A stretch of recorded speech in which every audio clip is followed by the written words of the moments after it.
Hail Metal Nation! It is I, Tim, and I'm joined by Alexander from ALYKSIR, and we're going to talk about, well, all things ALYKSIR, but also their new album, Devourer, which came out in February and is still waiting for you to buy it and pay all the money for it. So, okay, so who are you? What do you do? What is ALYKSIR?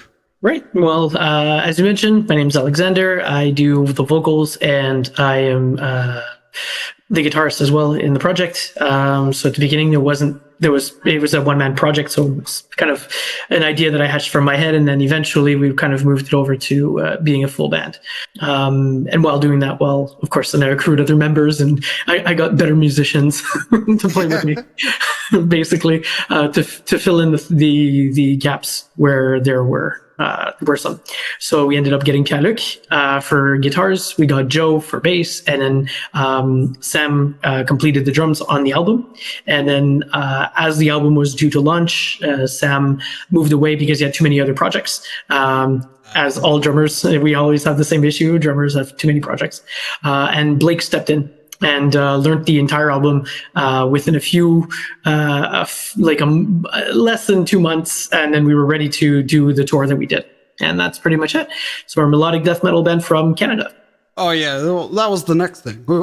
What your genre? You're based out of Quebec, the province, not the city, no. But so that's a little bit complicated as well, because currently I'm living in France. So this was a recent move, and hopefully it was for work, but at the same time, trying to bring our metal here in Europe as well.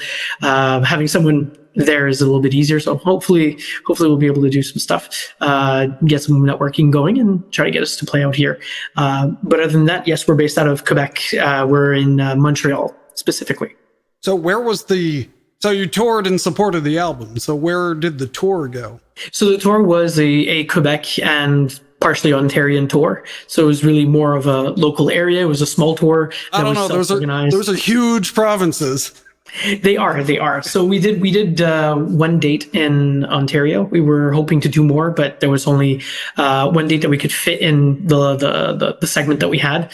We had a very limited amount of time to be able to do the tour, so we had to make it work with the weekends that we were available. With kids and everything, where some of us are parents, so it's a little bit more complicated on that factor.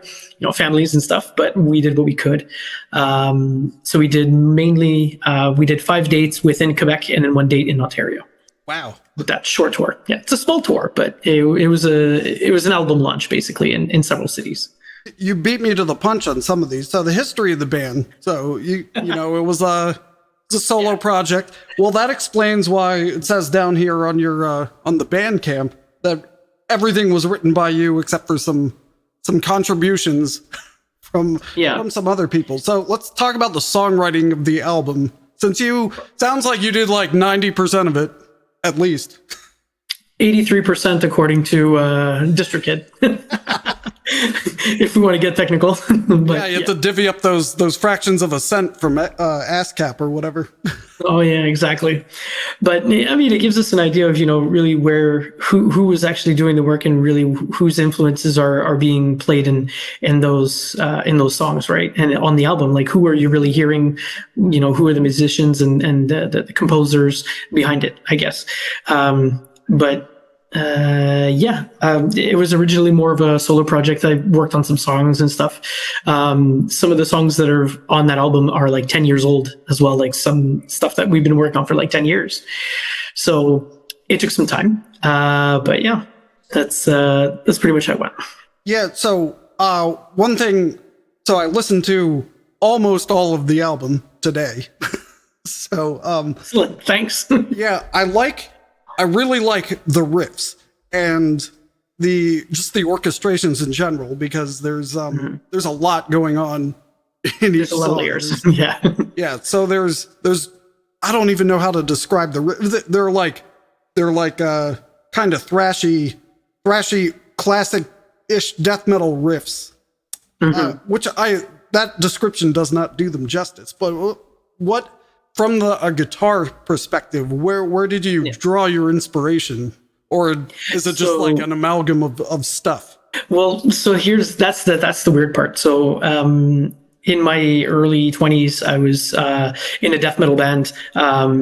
More like more generic death metal band, if we want to put it that way, in the sense like nothing too melodic, nothing too technical, nothing too brutal, nothing too speed or so it was very kind of like we touch a bit of everything, but nothing too intense and not going too deep into anything. That's like that Mitch Hedberg joke. I was in a death metal band, but we weren't in that intense, so we were called Injured. Injured. That's good. That's good.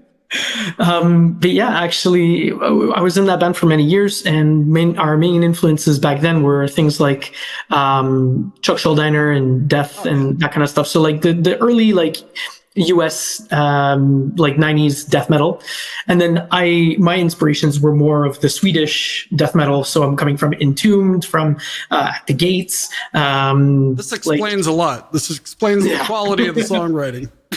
Well, thank you. Thank you. Very, very nice of you to say. But yeah, that's the Swedish death metal has kind of been my thing. And it's ironic because I always thought I was more of a Finnish death metal guy with like Children of Bottom, Insomnium, these things. Those are the things I would listen to. But when I'd write the music, it was a lot closer to the Swedish death metal that I was hearing. So it's ironic how the riffs just work that way. Well, there are a lot of keyboards. They're not like too in your face, but that does give it a Finnish tinge, I suppose. Yeah, but no more than, let's say, something like, In Flames or, Hypocrisy, or which are all Swedish as well. So, I mean, there is some of that, but it's more orchestrations more than keyboards, because keyboards, it's more usually you have like synths and that kind of stuff. We don't have that too many of those. That's a great distinction. Orchestrations versus, versus keyboards, and I enjoy keyboards, but it doesn't fit as well into, I guess, what we write, or so there's also a variety of vocal styles. Yes. So it's not just like, a lot of death metal is just like one tonal center, but there's like low screams and high screams and mid screams and all sorts of stuff. So where did that come from?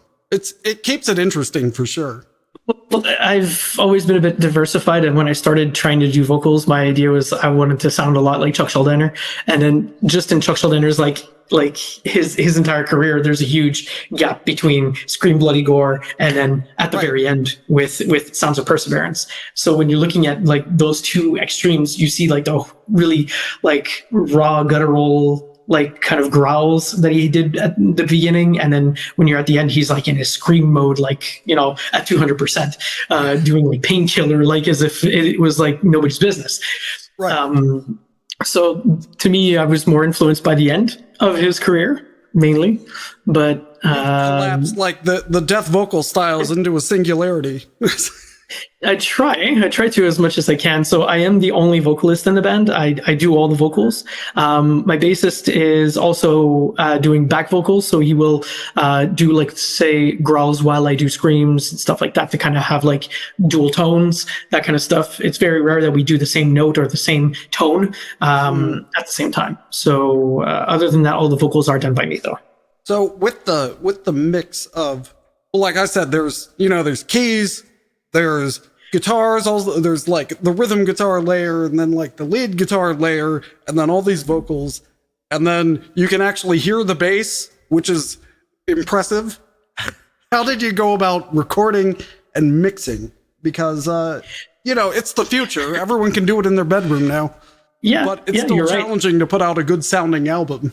It is difficult. We had great help from a friend of ours in Montreal. He's a recording engineer, Rémi Legrellet with Legrellet Studios.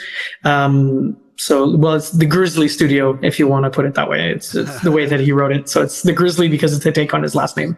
And he did the tracking. All of the tracking for the guitars, the bass. He did the tracking for the vocals with me. He did the tracking for the drums, and then the keyboards were done afterwards. And so we had really, really good audio takes for the album. And then we had a good friend of ours, Oz, and Paul. They were the two composers for the orchestrations. So depending on which song you're listening to, you have different orchestrations written by different people as well. So it does also give different vibes as well. So you have certain songs that are just more layered, and the other ones are more soundscaped. So the soundscaped ones are more Paul's kind of style, and then Oz has more of that kind of like classical touch. So like the Baroque style piano, like the toccata at the very beginning. Yeah. You have that in The Void, which is the first song on the album. You'll have a little bit of a toccata on the piano. Well, that was more Oz's style, so he brought that in when he was writing the orchestrations with us. So mixing this was difficult. I did the mix and mastering myself. So we ended up renting out a space. Thank you. Thanks. We did really our best what we could do. We rented a nice studio, then a nice studio. It was more a nice room. And then we brought in my computer, my monitors, my speakers, and then we built soundproofing for the room. So we did a true acoustic treatment to the room. So we had bass traps and we had proper side panels to dampen the room and really get as much of the echo and the reflections out. We had one on the ceiling, on the back wall. So we really tried to get it as dead as possible so that we could hear the bass, what was going on in the bass frequencies. And then I think that the main key to getting the bass to actually come out, because that was one of your main questions, how did you get the bass to come out in the mix? Distortion. Distortion on bass is key. It's you need that grit from the bass. Getting those high mids in the bass frequencies is really important to kind of get it to pierce through the veil, or else it just gets muffled, and controlling the bass frequencies is hard. It's really hard. It was my first experience to do it, and man, oh man, was that hard. Like, hats off to people who do this like on a daily basis. I don't have my 5,000 hours. I am no pro by any means. It was fucking brutal. Well, at the risk of revealing how the sausage is made, how did you achieve the tones? So you got distortion on the bass. Did you do everything direct and use amp sims, drum sims? That seems to be the direction a lot of things are going. A lot of other bands. Yeah. There's a band from Ireland who just recorded a whole album in their rehearsal space. They hit record and played it and said, "Here you go." And then the other end of the spectrum would be record with an E-kit, record with direct guitars, and do it all on the computer. So we had live captures in the room while recording guitars and bass, but they were done through DIs first. So we did have dry signals. So if we wanted to reamp. We have that possibility. So we have the DI tracks, but we also have the printed tracks that were played in the room at the time. So they are real audio tracks that were taken with a torpedo. So this allowed us to be able to take like immediate captures out of actual amps. So what you hear is actual amps that were recorded with actual cabs. So they were cab IRs, but they were his cab IRs that we were using. So they were his that he had made.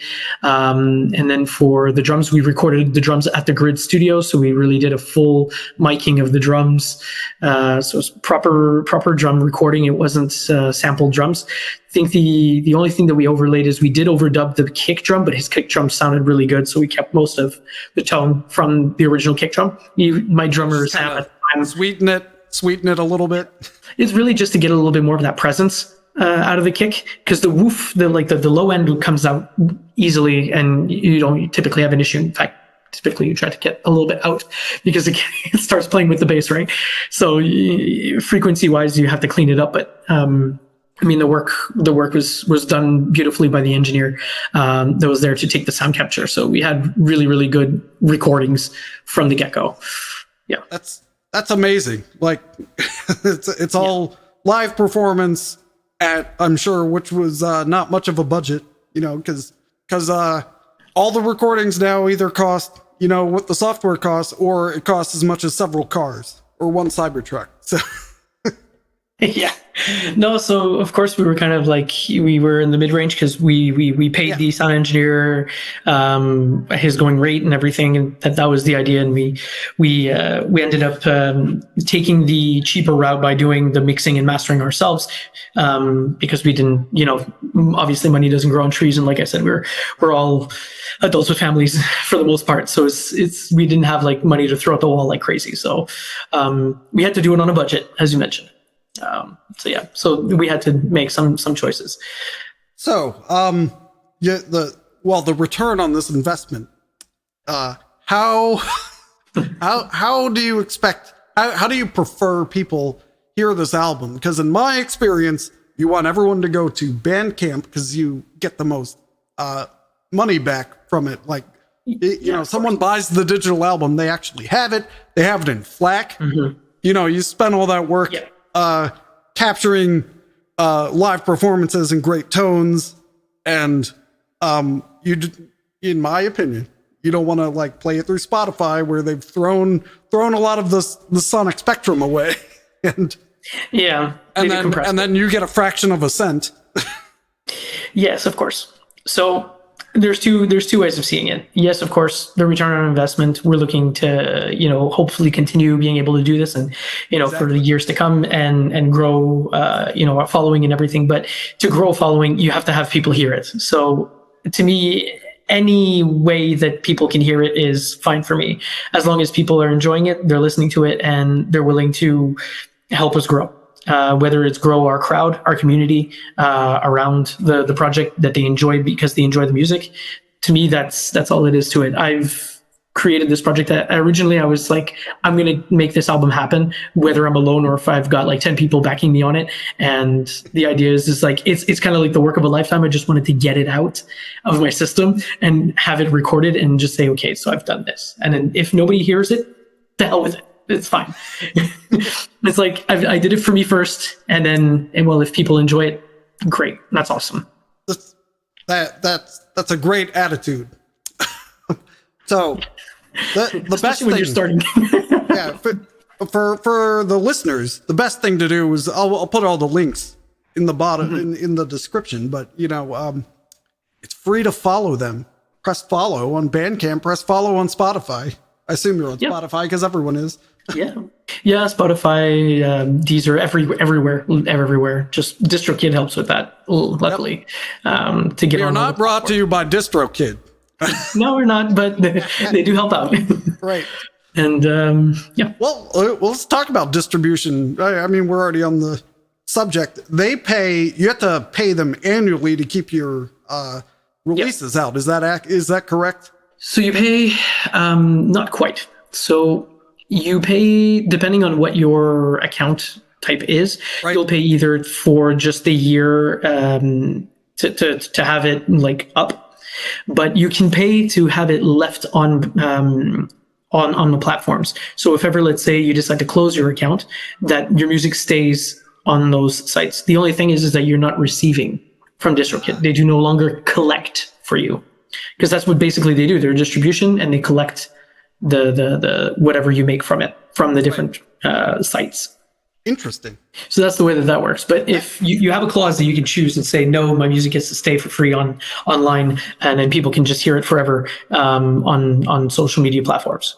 Or streaming platforms, I should say. Right. Yeah. So the local metal scene, well, I know it's not local to you anymore since you're in France, but the Montreal metal scene, I'm trying to figure out how to phrase this. So in Maryland, in the Baltimore area, we got lots of death metal bands, and we used to have lots of doom bands. So when there's a power metal band, they stick out like a sore thumb, So, yeah. I mean, we got Maryland Death Fest. It's I've heard of. I tried to go. Not always easy. I live 20 minutes from where they have it. I've been once. I don't have that kind of money or time, but anyway. So, what is the Montreal metal scene like? Assuming you were part of it. I know you've been in bands in the scene. Did you play live a lot locally? Like, what kind of venues are there? Is there a good community? So yes, and so in Montreal, typically we have a lot of death metal. It's one of the bigger genres that we have. Death metal. We had a couple of good, I would say, and this is some people might want to hit me over the head or something by saying this, but we had a good, really good trash scene for a couple of years. I don't know how good it is right now because I'm not necessarily following them as much. That's why I said they might hate me for saying that. But it was at least really good for a while. I was seeing constant trash death metal, like trash shows and like crossover trash death all the time, and it was actually pretty like alive, which was really great. But it's the same thing. Like if you had a power metal band, you stick out like a sore thumb because there's not all that many in the area. So yeah, but people come out and chill and see the shows. I think people are a little bit more conservative now when they go to shows. Like they take their time to pick the shows that they want to go to, and they don't just go to all the shows anymore. So it might be a little bit harder to fill up gigs unless you're like a sought after act now. So I think growing in Quebec now is a little bit harder than it was before. But I think it's like that everywhere now. I think the cost of living just went up, so people would just go out less. Yeah, one problem I've noticed is the lull in live shows from COVID. All the bands are constantly touring now, so now the price has gone up. And the amount of shows has also gone up. So I'm just like paralyzed by choice. I'm like, yeah, exactly. To go to. So then throw local shows on top of that. Yeah, no, the local bands always get the hard end of the stick on that one. They're always going to have a harder time. So in France, have you gotten to check out the scene there? A little bit, yeah. And now you have access to all those festivals more easily. Well, yeah, that I do have access. Most of the airfare. Oh yeah, no, definitely. Having a place to stay is a perk. It's a perk and a half. But yeah, we've been going around in Normandy, which is a northern part of France, for about 2 months now, and we've seen already quite a few gigs and seen quite a few festivals and stuff like that. Not so much metal festivals, but more. Because the medieval scene is very big here, so there's a lot of Viking stuff, there's a lot of medieval stuff, and always mixed in there you get like folk metal bands that end up performing. So we've gotten to see quite a few of those, which is interesting, and it's great because a lot of the times it wasn't even planned. We were just like, oh, what are we doing this weekend? Well, you look and then you have like 10 different things happening in the area. Just pick one, and then turns out there was a metal band, so it's cool. So you accidentally went to metal shows in France. That's amazing. Yeah, and they were free too. So this was it's a great incentive. Yeah, they're like family areas. Just go and see, and then they have like a Renaissance fair almost, and they're just there, and people are showing what they do, and then you have like a stage that's been set up, and there's like a band playing, and you're just like, okay, awesome. Yeah, that's great. Well, real quick, let's talk about the art for the album, which is right behind me. Yes. I assume that is the Devourer. It is. I just want to praise the art. It's very good. It's so, we are an audio podcast mainly. We have the video component, but so it's like this demon floating, not demon, but like creature with many arms and legs, and it's been chained around the neck, and it's kind of floating above this glowing Necronomicon-like symbol in some sort of subterranean cavern. It's fantastic. So did you, was this a concept that you gave to an artist, or did you just say, make me something cool? Or So we had this commissioned by Moon Sprites. She's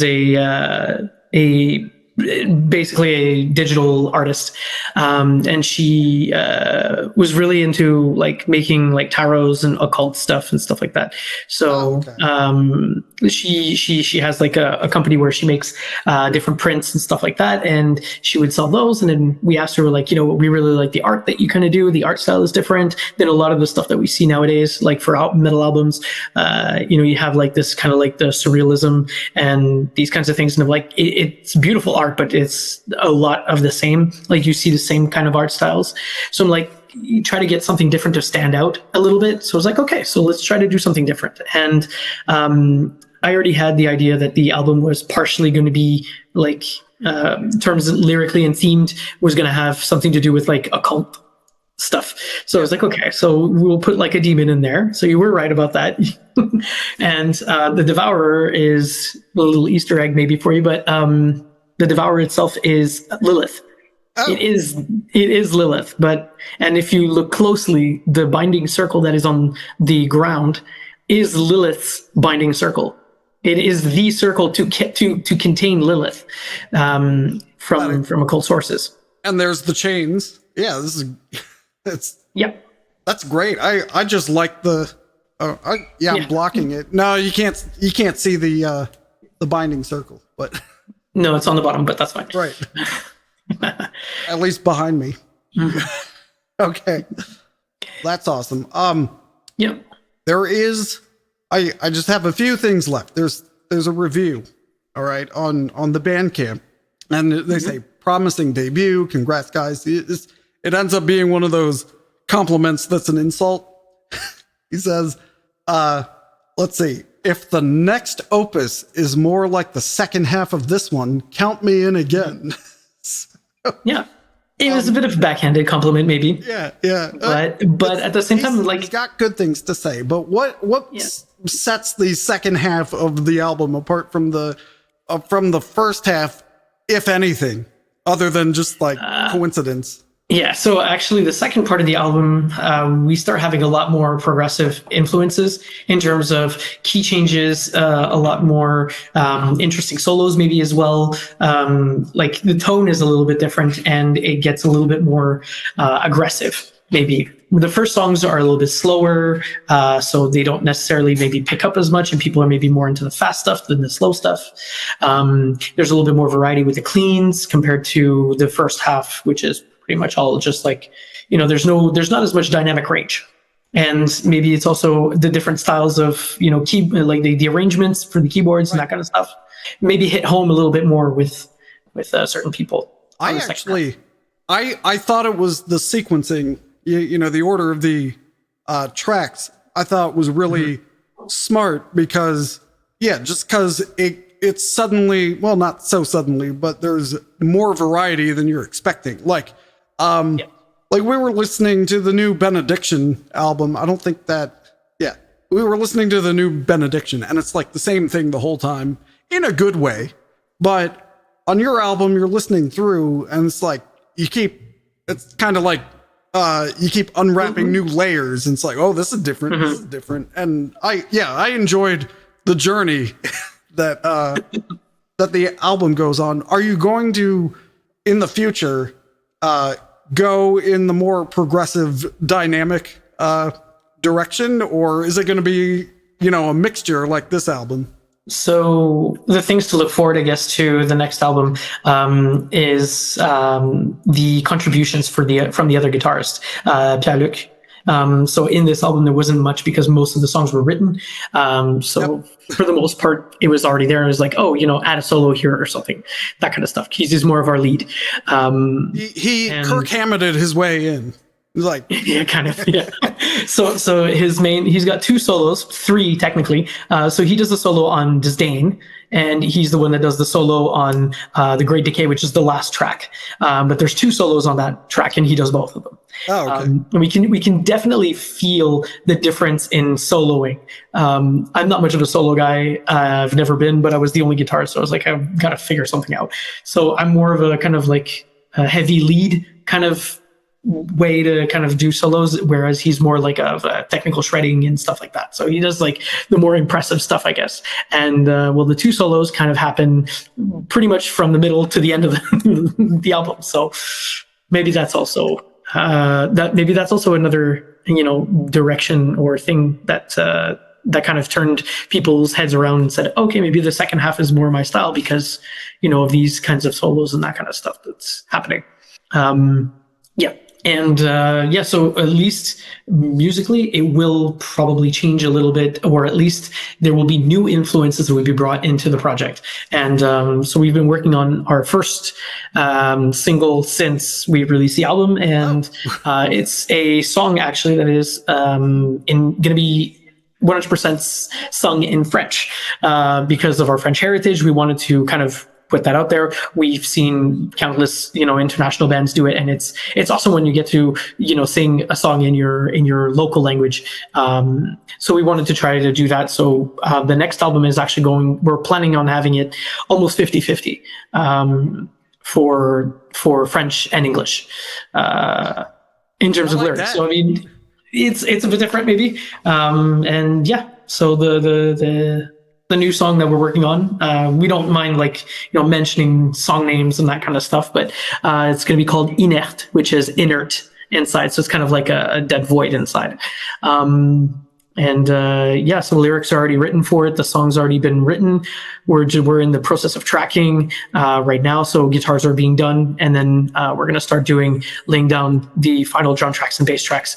We kind of did it in a reverse order because now, since we're kind of more split, it was easier to have, instead of ghost tracks, we were like, you know what, just put the final guitar tracks, and then the drummer will come in, he'll be able to do his thing, the bass will kind of lock in with the drums, and then we'll lay down the vocals on top.